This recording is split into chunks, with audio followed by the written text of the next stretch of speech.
Sementara itu, saudara, puluhan massa yang tergabung dalam gerakan Ibu Mencari Keadilan menggelar aksi damai di depan Gedung Dewan Perwakilan Rakyat Aceh. Dalam aksinya, mereka mengecam pelaku kekerasan seksual yang menimpa anak dan perempuan di Aceh, serta menuntut revisi kanun jenayah. Aksi damai oleh gerakan Ibu Mencari Keadilan ini diinisiasi oleh para perempuan Aceh yang peduli terhadap perlindungan perempuan dan anak.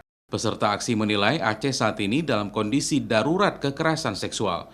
Untuk itu dalam aksinya mereka menuntut pemerintah serta DPR Aceh mencabut 2 jarimah pemerkosaan dan jarimah pelecehan seksual dari kanun jenayah karena tidak memenuhi rasa keadilan bagi korban. Peserta aksi meminta pemerintah untuk memberikan perlindungan dan pemulihan bagi korban sesuai amanat Undang-Undang Pemerintah Aceh tentang tanggung jawab pemerintah dalam perlindungan perempuan dan anak, dan meminta Komisi Yudisial dan Bamus Mahkamah Agung untuk mengevaluasi aparat penegak hukum yang berulang kali membebaskan pelaku kekerasan seksual. Banyak sekali korban tidak mendapatkan keadilan, di mana pelaku hanya dicambuk. Kalau pakai hukum jinayat, pelaku hanya dicambuk. Setelah dicambuk, paling lama dia tahanan 6 bulan, dicambuk dengan 100 kali selesai, habis itu dia pulang lagi ke kampungnya. Itu terjadi ya. Korban harus harus dipindahkan dari kampungnya. Itu terjadi.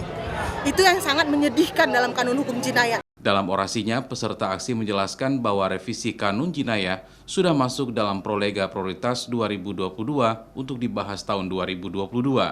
Mereka ditemui oleh Wakil Ketua DPRA Hendra Budian. Dia berjanji akan mengirimkan surat mendesak Gubernur Aceh untuk menetapkan Aceh darurat kekerasan seksual. Pemerintah ini berpihak atau tidak terhadap sesuatu itu kan mencerminkan terhadap plotting anggarannya. Menyambut situasi dan kondisi Aceh yang semakin tidak menentu ini terhadap kondisi kekerasan seksual terhadap perempuan dan anak, maka kami segera mungkin pada saat ini setelah ini melakukan konsep surat untuk meminta kepada Gubernur Aceh, kepada pemerintah Aceh untuk menyatakan kondisi Aceh sebagai kondisi darurat kekerasan seksual terhadap perempuan dan anak. Aksi yang berlangsung damai ini mendapat pengawalan dari sejumlah personil Polri dan Satuan Polisi Pamong Praja. Sesudah menemui anggota Dewan, peserta aksi akhirnya membubarkan diri.